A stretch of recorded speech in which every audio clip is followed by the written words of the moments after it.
आज आप हमारे बीच हैं।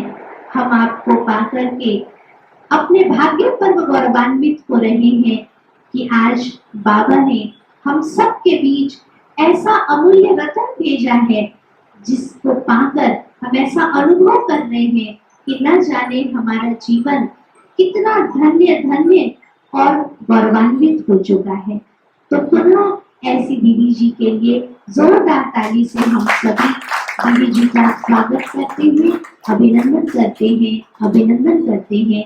और हम दीदी जी से आग्रह करेंगे कि आज मुजफ्फरपुर का देवी परिवार और साथ साथ रिट्रीट सेंटर का भी परिवार आपके समक्ष उपस्थित है और आप हम सभी को अपनी शिक्षाओं से भरपूर करेंगी। आदरणीय दीदी जी।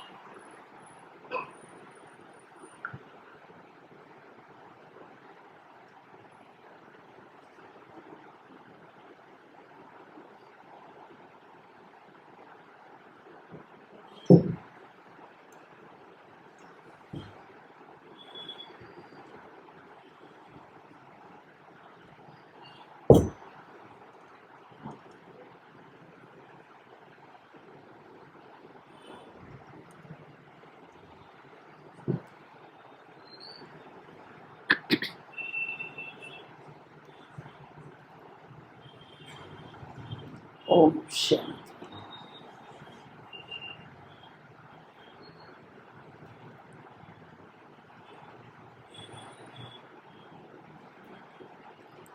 आप सब बाबा के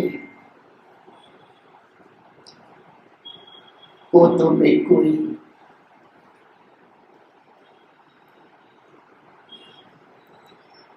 में भी कोई विशेष रतन है, क्योंकि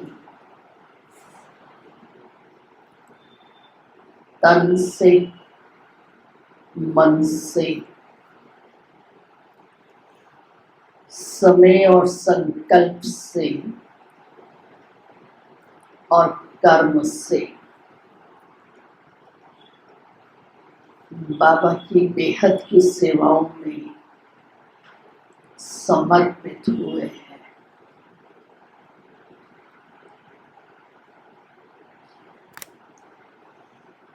किस लिए समर्पित हुए हैं, क्या करने के लिए हुए हैं, तो वो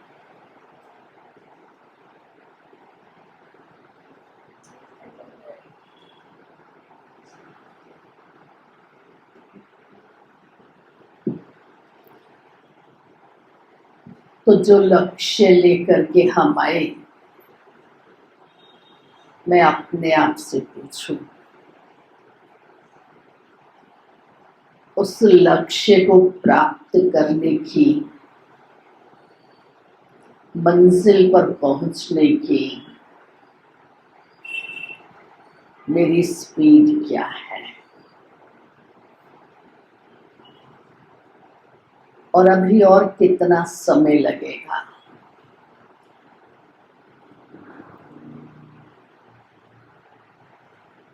आज भी बाबा ने मुरली में अंडरलाइन कराया, पर मत और मन मत पर चलने वाले क्या होते हैं जी, बोलो। याद है मुरली के? नहीं है?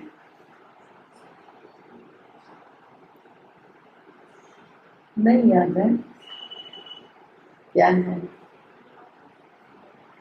जी? मनमत और परमत चलने वाले को धारणा नहीं हो सकती, इसलिए अतीन्द्रिय सुख का, खुशी का अनुभव नहीं होता। हमारे समर्पित जीवन के लिए ये एक ही बाबा का महावाक्य और धारणा नहीं होने का कारण या तो मनमत पर चलते हैं या परमत पर चलते हैं।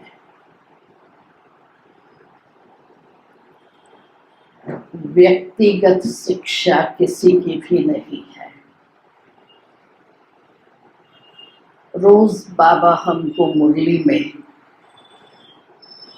परम शिक्षक बनकर के शिक्षाएं कहे, सावधानियां कहे, खबरदार कहे, अटेंशन दिलाते हैं।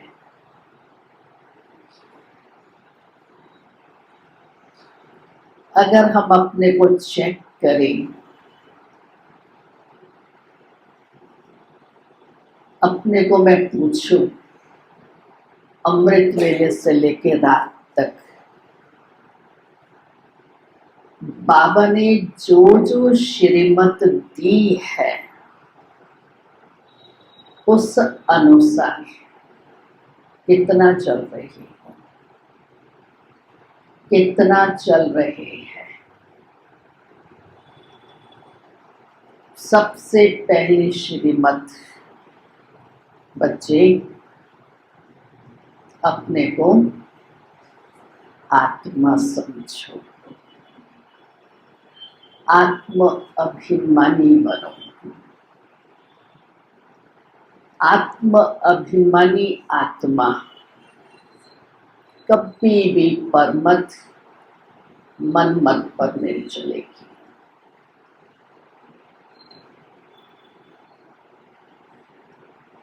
आत्माभिमानी आत्मा शांत होगी, शीतल होगी, सदा हर्षित और खुशी में रहेगी और जो बाबा कहे उसको स्वयं में समाते हुए उसका स्वरूप बनती जाएगी। व्यर्थ उसकी बुद्धि में क्या होता है, अब उसकी उसको अविद्या है कि व्यर्थ किसको कहते हैं।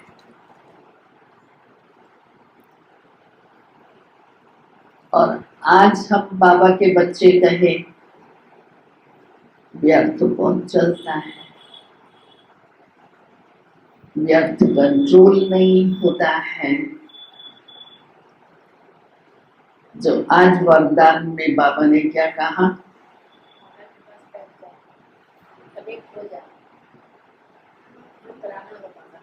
और क्या कहा,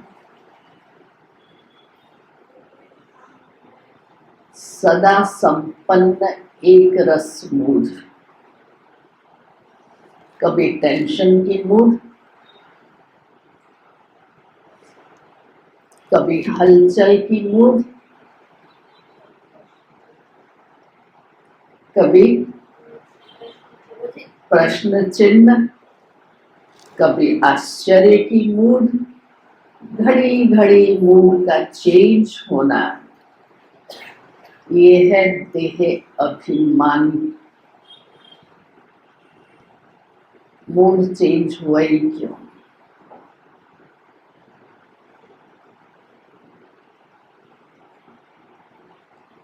वो देह अभिमान का पूरा स्वरूप है।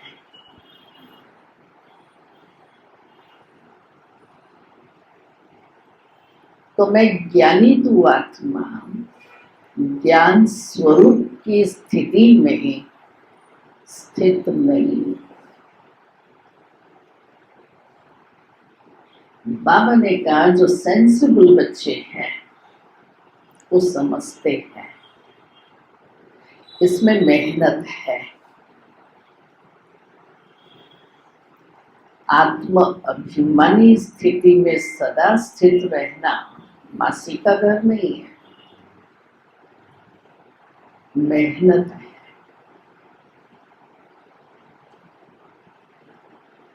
और उस मेहनत के साथ साथ अटेंशन है, वो चाहिए।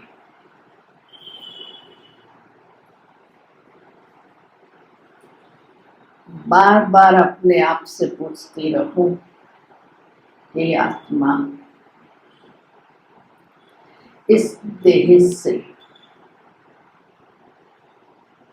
संबंध टूटा है,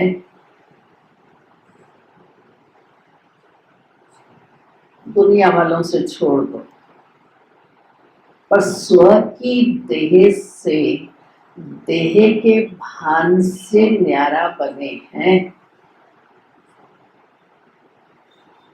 देही की स्थिति में स्थित होकर कर्म कर रहे हैं, वो कर्म कभी भी विकर्म नहीं हो सकता, वो कर्म कभी भी उल्टा नहीं हो सकता। उल्टा कर्म कराने वाला परमत मनमत है। श्रीमत उल्टा कर्म करा ही नहीं सकती है। श्रीमत ने कहा है, कोई तुमको गाली भी दे,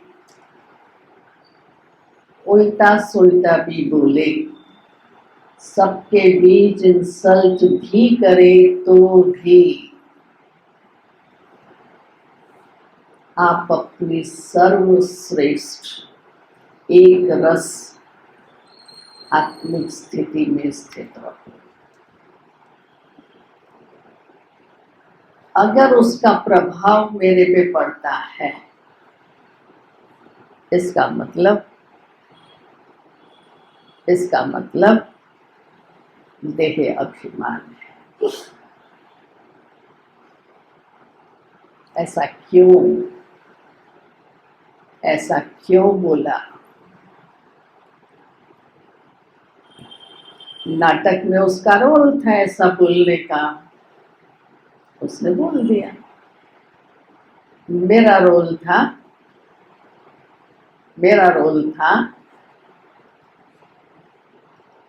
स्वस्थिति में स्थित रहने का।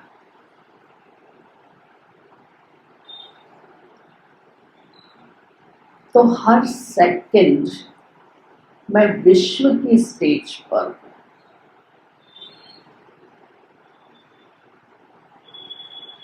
कोई कुछ भी हलचलें पैदा करे, मैं एक बाबा की याद में अपनी अवस्था को हलचल में नहीं लाऊं। सब अनुभवी है। अवस्था हलचल में लाना बहुत आसान है, लेकिन फिर से उस अवस्था को स्वरूप में स्थित करने में कितनी मेहनत लगती है। सेकंड नहीं, मिनट नहीं, घंटे नहीं, दिन लग जाते हैं। बार बार वही बुद्धि में आता है, योग लगता नहीं। अभी भी बैठे थे, अगर सामने बैठ के दृश्य देखते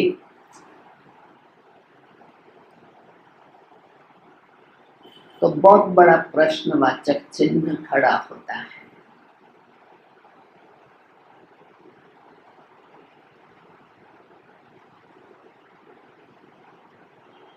जो बाबा कहते,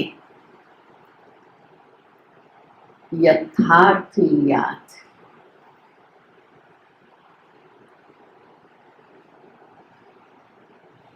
सच्चे दिल की याद, प्यार से जुगरी याद, वो क्या होती है?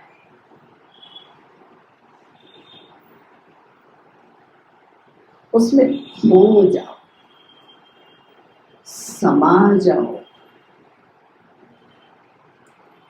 थक करके याद में नहीं बैठो। आंख बंद करके याद में नहीं बैठो। कर्म योगी है। जो आंख बंद करके बैठता है वो कर्म योगी नहीं हो सकता है। कर्म करते उसको बाबा की याद आ नहीं सकती है। काम करना है, सेवा करनी है, सेवा करनी है, वो जमा का खाता नहीं होता है।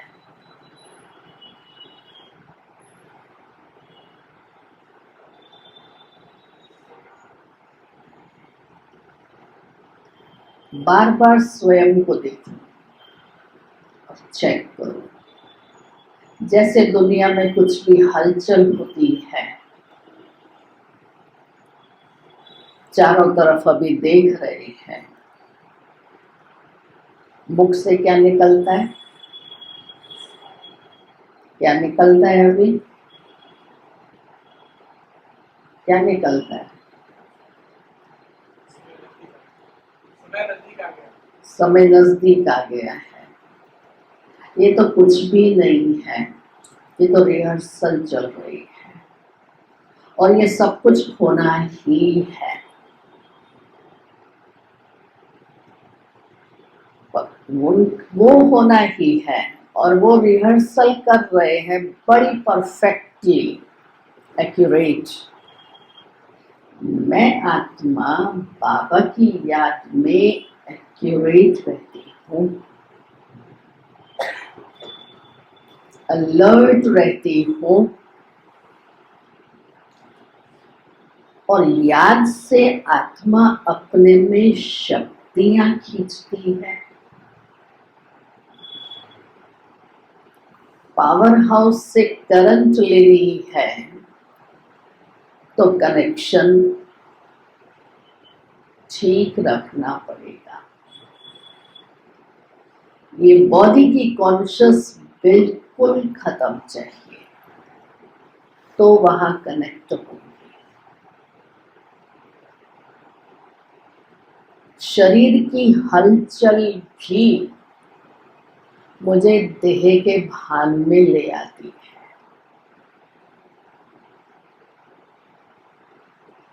अशरीरी बन जाऊं, देह की कॉन्शियस से अपने को परे ले जाऊं, ये अभ्यास बाबा कहते बहुत जरूरी है। जो अभ्यास करने को समय नहीं मिलता है, ऐसे संगम पर समय मिलेगा ही नहीं,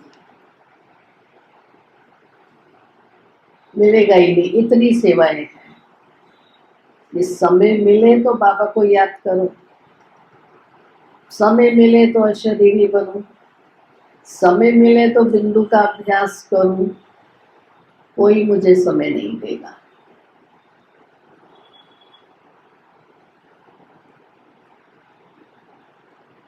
मुझे समय को निकालना पड़ेगा।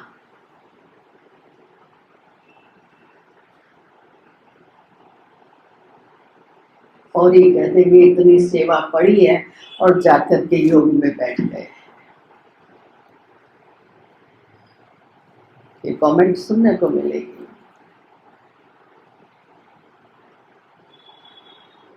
क्योंकि कर्म योग का बैलेंस नहीं है।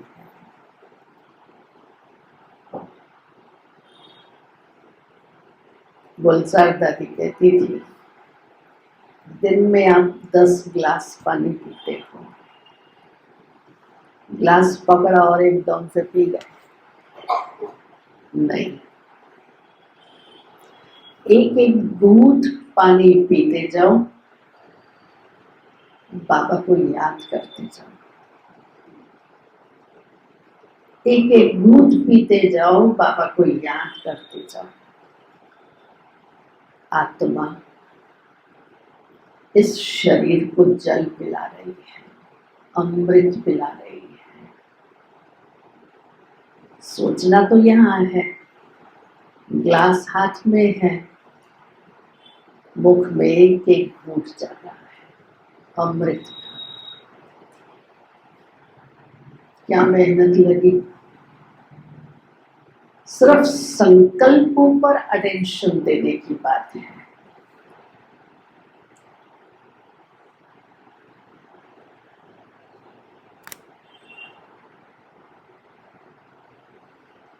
हमारा स्व के संकल्पों पर जितना अटेंशन चाहिए वो नहीं है।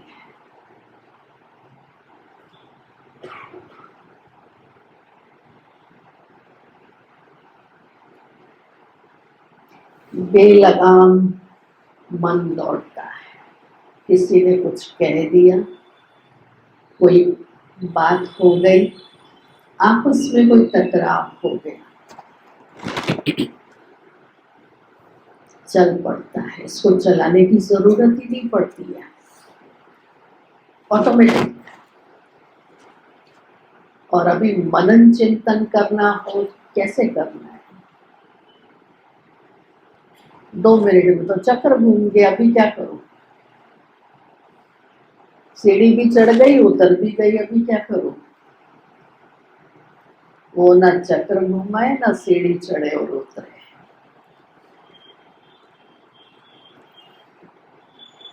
स्वरूप चाहिए, स्व की श्रेष्ठ स्थिति चाहिए।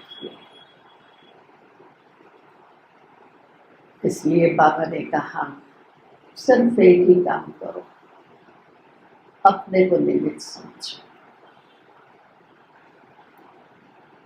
और निमित्त समझ करके सब कुछ बाबा को अर्पित कर दो। आप हो ही समर्पित। करावनहार अपने आप कराएगा, आप करके तो देखें। बाबा कहते हैं मैं बोझ लेने को तैयार हूं, तो भी देते नहीं।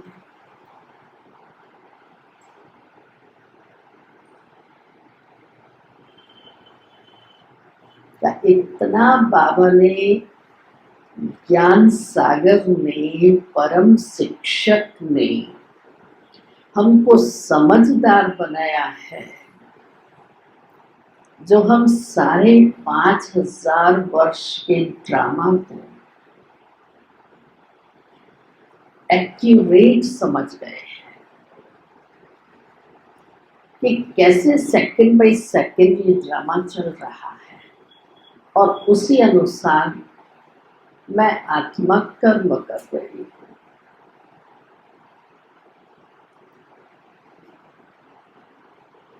फिर भी हमारे अंदर परिस्थितियों को देखकर, एक दूसरे को देखकर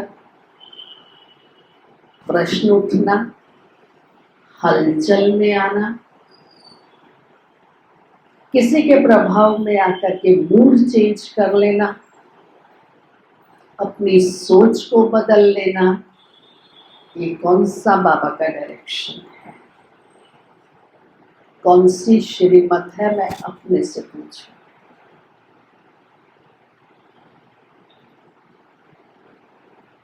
बाबा ने मुझे क्या कहा है और मैं आत्मा क्या कर रही हूं?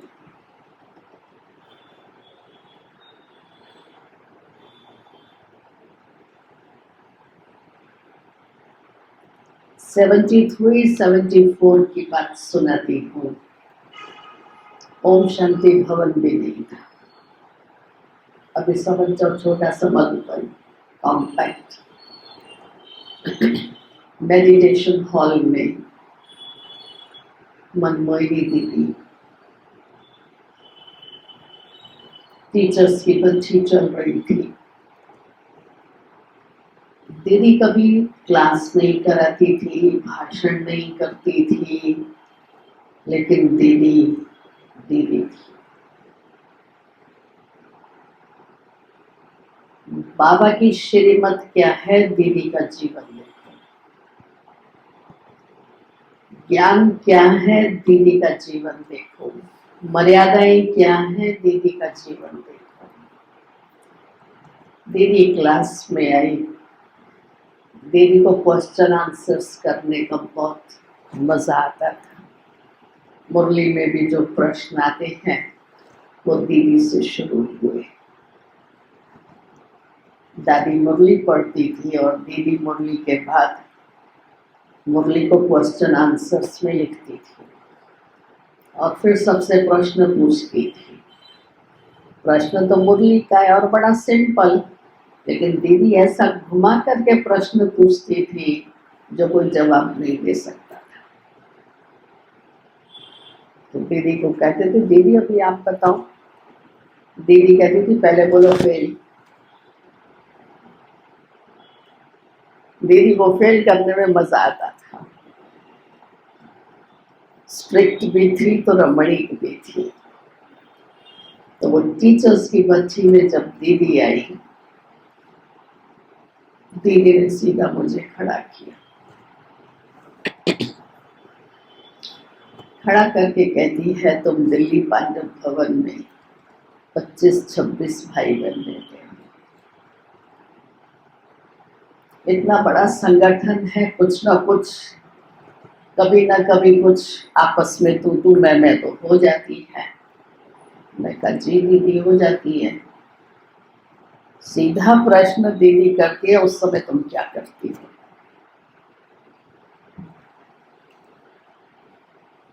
मैं तो दीदी की तरफ देखने लगी, बड़ा सीधा प्रश्न और इतने सब सभा के बीच दीदी मुझे पूछ रही है। मैंने कहा दीदी उस समय मैं अपने आप को काउंसलिंग करती हूँ, समझाती हूँ।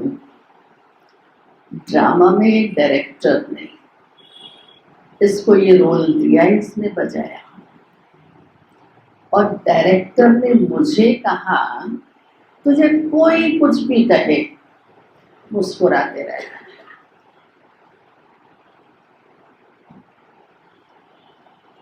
क्योंकि उसका कल्प का ड्रामा ही तो रिपीट कर रहा है, उसने अपना पार्ट बजा लिया। मुझे जरा भी हलचल में नहीं आना है, अपने को समझा लेती। परंतु दीदी कहती, परंतु क्या? थोड़ी देर के बाद फिर ये संकल्प चलता है, ये भी तो ज्ञानी तो आत्मा है, ये भी तो समझदार है, ये भी तो रोज मुरली सुनता है, फिर इसने ऐसा क्यों किया? तो दीदी कहती है, बुझी फिर तुझको ड्रामा के पट्टे पर तुम है ही नहीं। बुद्धि में ड्रामा है, प्रैक्टिकल धारणा में नहीं है। सिंपल एक शब्द में ड्रामा की धारणा क्या होती है रियलाइज कराएं।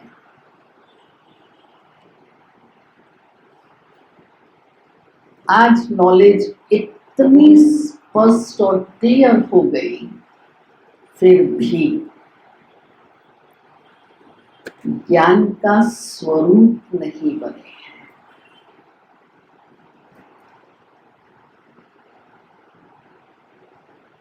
बने नहीं है या बनते नहीं है या बनने का लक्ष्य नहीं है, या सोचते हैं अंत में सब ठीक हो जाएगा। नहीं, 21 जन्मों का ये पहला जन्म हमारी प्रारब्ध है।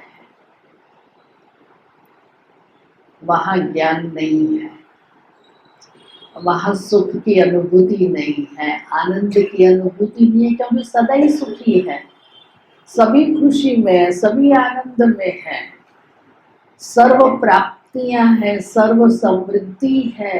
कौन कहेगा इसको सुख है? अभी दुनिया को देखते हैं और अपने को देखते हैं, तो मेरे जैसा भाग्यवान, पद्मा पदम भाग्यशाली दुनिया में चिराग लेके ढूंढो तो भी नहीं मिलेगा। मुझे अपने एक एक पल की, एक एक संकल्प की इतनी रियलाइजेशन और वैल्यू है। मैं अपने को दर्पण में देखूं। कई बार बाबा पूछते हैं, आपके पास दर्पण है? है दर्पण, है सबके पास। कौन सा है? ज्ञान मुरली। बाप दादा दर्पण है, मुरली दर्पण है, मधुबन दर्पण है, दादियां दीदियां दर्पण है। मधुबन प्रैक्टिकल में शीश महल है।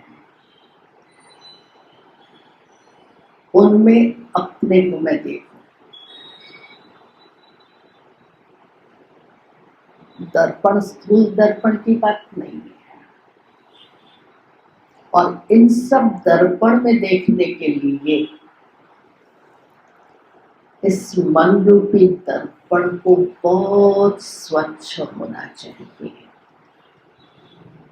जैसे उस दर्पण पर धूल होती है तो आपको चेहरा स्पष्ट दिखाई देगा? देगा?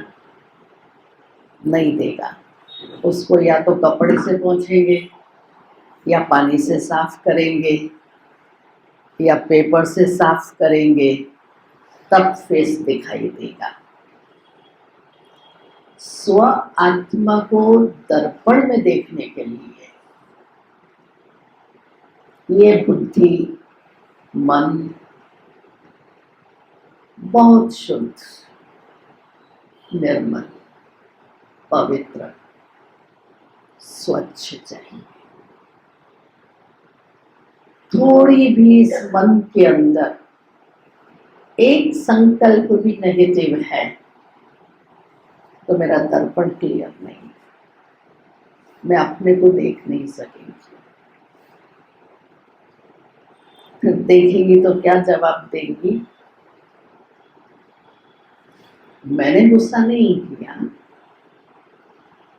पर इसने किया ही ऐसा, इसलिए मुझे बोलना पड़ा। दोषी किसको किया? इसको। मैं दोषी नहीं। ये दर्पण में क्या देखा मैंने? खुद को निर्दोष, अपने को धोखा दे रही हूं।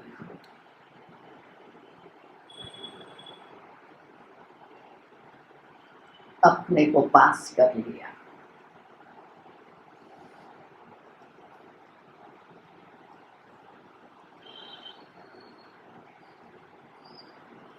बाबा ने कहा, अगर सदा बाप के संग में रहो तो उसका रंग चढ़ेगा। वो रंग अभी तक चढ़ नहीं रहा है।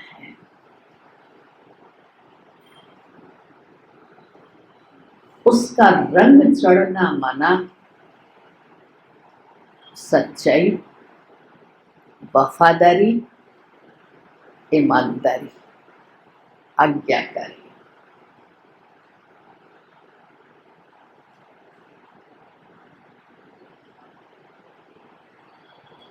क्योंकि देह की कॉन्शियस में रहने से देहधारियों का ही संग दिखता है।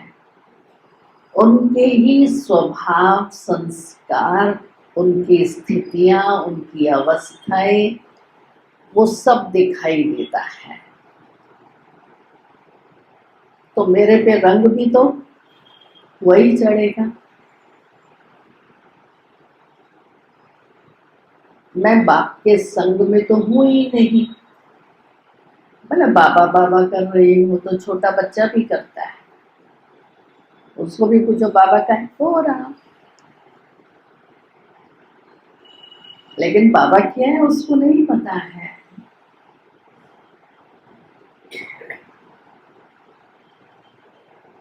तो जब बाहर की सारी दुनिया को देखते हैं, उस घड़ी में अपनी स्थिति को देखो।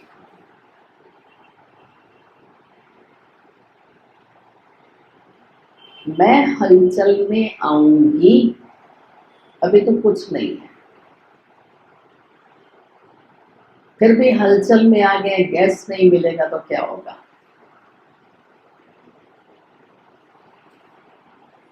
क्या खाएंगे? पकेगा कैसे?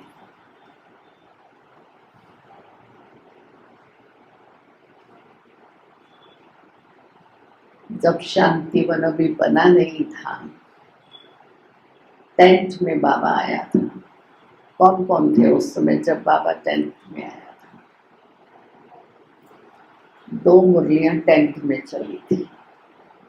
उस समय बाबा ने कहा था, बच्चे समय ऐसा आएगा आपको सूखी रोटी भी खाने को नहीं मिलेगी, 1/4 टुकड़ा भी।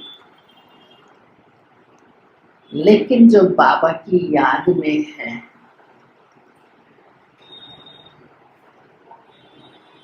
उसके लिए वो 1/4 टुकड़ा भी सूखा बादाम बन जाएगा। याद में होंगे, भूख भी नहीं लगेगी, प्यास भी नहीं लगेगी, इस दुनिया से ही उपराम हो जाएंगे। जिसको बाबा मुरली में कहते, मिर्वा मौत मल का शिकार। कैसे उपराम होंगे? वो याद का बल चाहिए, ज्ञान का बल चाहिए, वो मेरे स्वरूप में चाहिए, वो धारणा का बल चाहिए। सेवा अपने आप होगी। आज हमने सेवा को फर्स्ट नंबर दे दिया, योग लास्ट में चला गया। योग के लिए जो रुचि चाहिए, जो अलर्टनेस चाहिए, जो उसका शौक चाहिए, अनुभव का जो एक अंदर की लगन चाहिए, वो हम आत्मा अभी तक अपने में महसूस नहीं करते।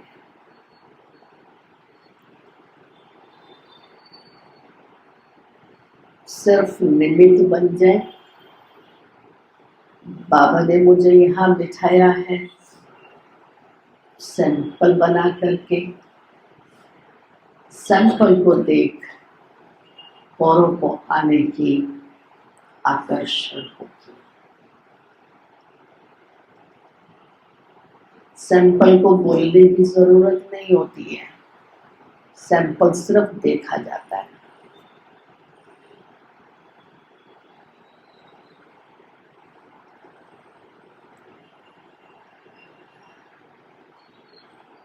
तो हमारी वो सूरत और सीरत जो बाबा कहते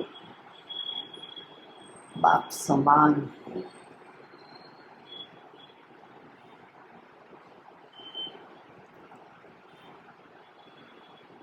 वो चाहिए अंदर याद की लगन की अग्नि।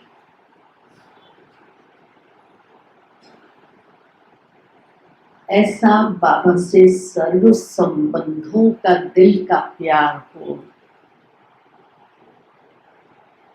जो मुझे बाबा की कशिश सारा दिन होती है। ये नहीं है सेवा छोड़ करके बैठ जाऊं, सेवा करते भी वो स्वरूप चाहिए।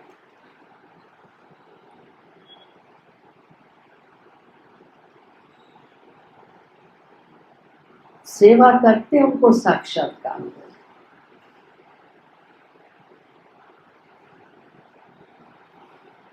तो पहले जब अंदर से मेरा कनेक्शन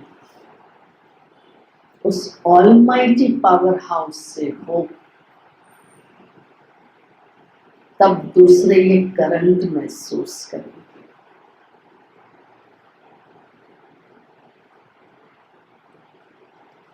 क्योंकि जब मैं डिसकनेक्ट हो गई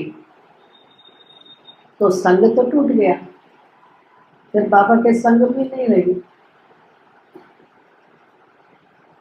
और बाबा की याद में बैठने के समय में भी कितने समय के बाद मैं अपने को आत्मा की स्थिति में स्थित कर सकती हूँ। अभी सोचना पड़ता है, मैं आत्मा, मैं शांति स्वरूप हूँ। क्यों सोचना पड़ता है? क्यों सोचना पड़ता है? दादियों को किसी ने देखा कि घंटों योग में बैठी है? देखा है किसी ने?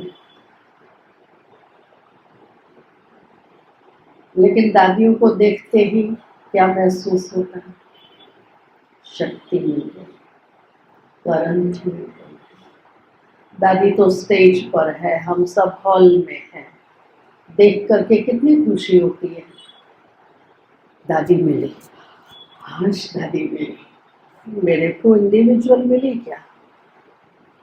नहीं, लेकिन देखने मात्र से जो मैंने खुशी महसूस की, एक शक्ति महसूस की, एक करंट महसूस की, हल्कापन महसूस किया, अपनापन महसूस किया। क्यों?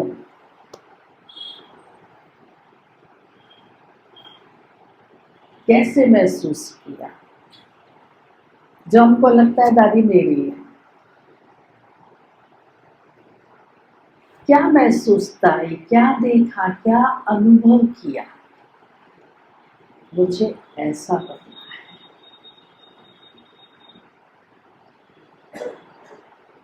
जब वो स्मृति में हो तो स्वरूप में आएंगे ना। इसलिए बाबा कहते हैं स्मृति स्वरूप बनो। खाली स्मृति नहीं चाहिए, बार बार याद कर लेती हूँ, मैं आत्मा हूँ, मैं आत्मा हूँ, मैं आत्मा हूँ। लेकिन मैं आत्मा हूँ कहने से मैं आत्मा नहीं बन गई।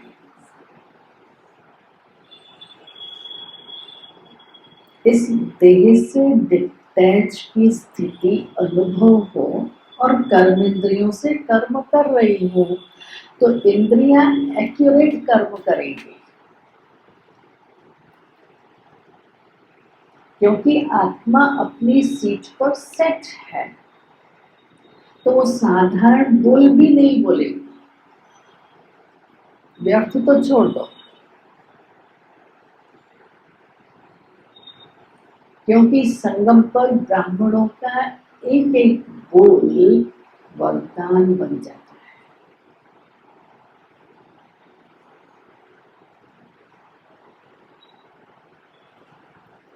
इसलिए इस समय अपनी वाणी पर मुझे बहुत अटेंशन देना है। दूसरों को क्या दिखाई देता है? वाणी दिखाई देगी ना।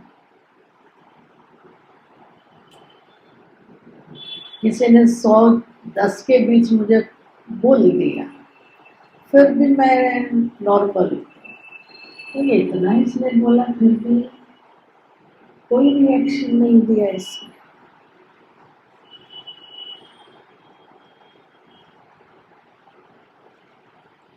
तो रोज बाबा जो मुझे पढ़ा रहे हैं, उस पढ़ाई को कितना प्रैक्टिकल में धारण किया है।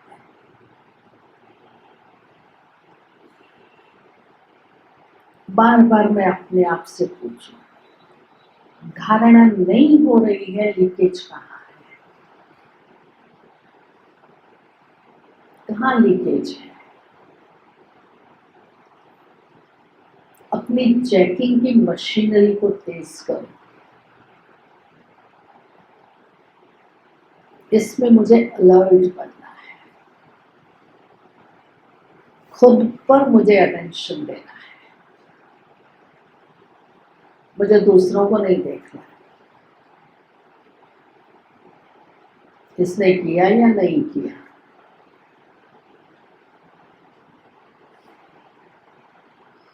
तो बाबा ने कहा फोटो में कोई तो बन गए, कोई में कोई भी बन गए, अब इस कोई में कोई से मुझे कोई बनना है।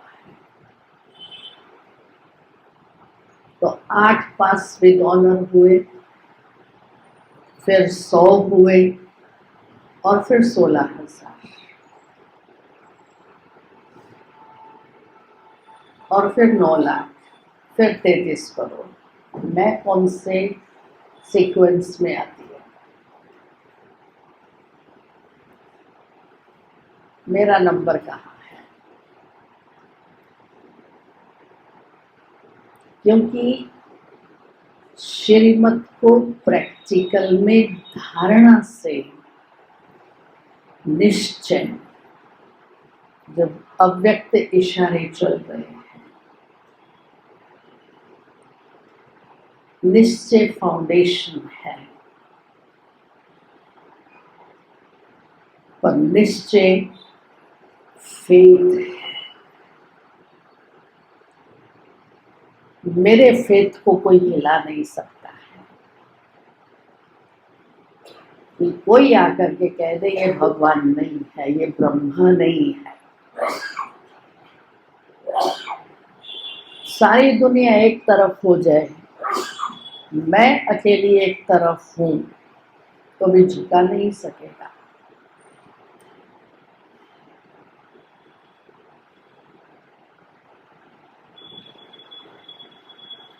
क्योंकि जब फेथ है तो वहां निर्भयता और सफलता है।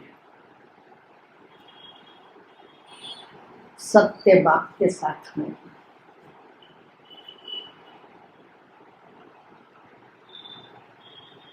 तो सच की नाव डोले भले, डूबेगी तो नहीं। सत्य तो सत्य है, राइट इज राइट।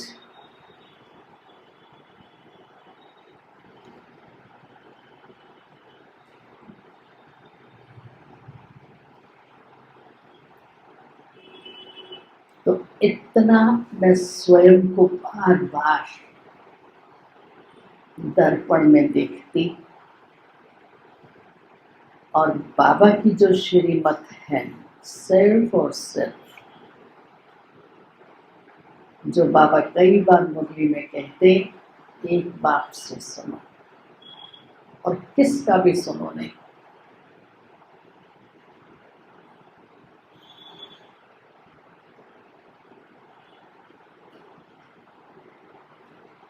एक बार दादी जानकी को मैंने पूछा, दादी कभी कभी उस समय अहमदाबाद में फ्लाइट बुकिंग्स कराती थी, कई बार बुकिंग नहीं मिलती थी, तो मेरे को बोलना पड़ता था कोई सीरियस है इसलिए अर्जेंट चाहिए। अब है तो नहीं कोई सीरियस, कोई इमरजेंसी नहीं है, पर टिकट चाहिए, मिस चाहिए, तो मिल जाती थी। तो दादी को पूछा, दादी कभी कभी ऐसा होता है और मैं ऐसा बोलती हूँ, तो बोला तो मैंने झूठ, चाहे स्वार्थ तो मेरा नहीं है, तो ये कौन से कर्म के खाते में जाएगा? तूने किया है तो तेरे ऊपर इसका बोझा चढ़ेगा, तेरा भी कर्म किया क्योंकि तू झूठ बोली। अभी से तो मैं नहीं करूंगी, टिकट नहीं मिलेगी तो ना से मैं क्यों अपना विकर्म का खाता बनाऊं?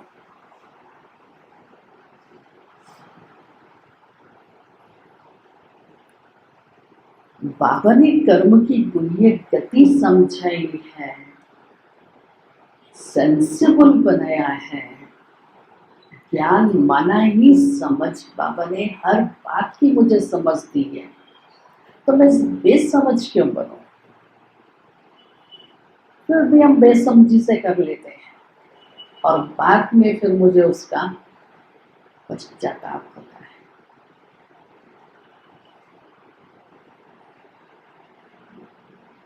मैंने भूल की। आज बाबा ने कहा ना, भूल कर लेते हैं बच्चे, सच नहीं सुनाते हैं। और फिर जब बाप कहता है तुमने ऐसा किया, तो कहते हैं हाँ बाबा भूल हो गई, तो मुख से बोला क्यों नहीं, खुद क्यों नहीं बोला?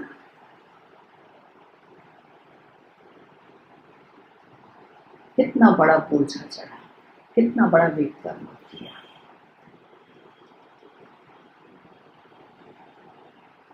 हम छोटी छोटी बातों को चला लेते हैं, परंतु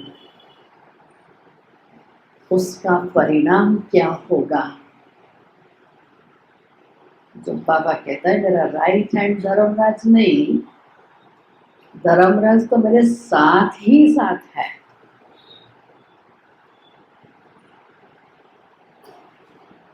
और अभी का समय ऐसा आ रहा है जैसे करोड़ सफलता मिलेगी, विकर्म किया उसी समय उसका सजा भोगने का समय आ जाए। इसलिए मैं आत्मा भगवान का स्टूडेंट, भगवान का बच्चा, सृष्टि परिवर्तन में उस भगवान का मददगार मुझे कैसा होना चाहिए?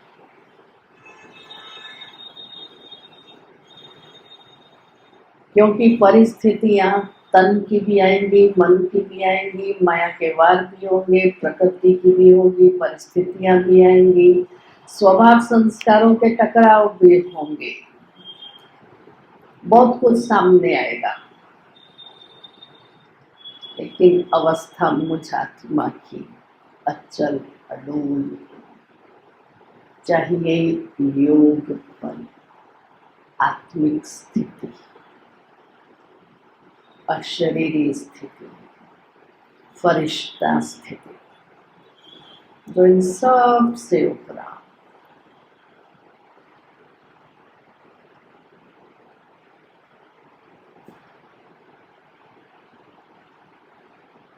तो सदा बाप समान मास्टर ज्ञान का सागर, सुख का सागर, प्रेम का सागर, आनंद का सागर बन करके रहे,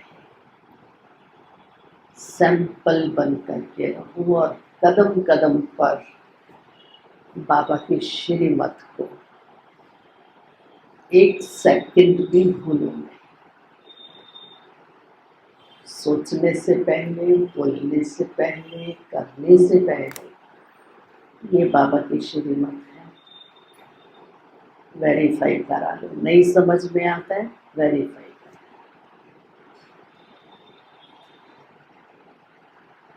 ओम शांति।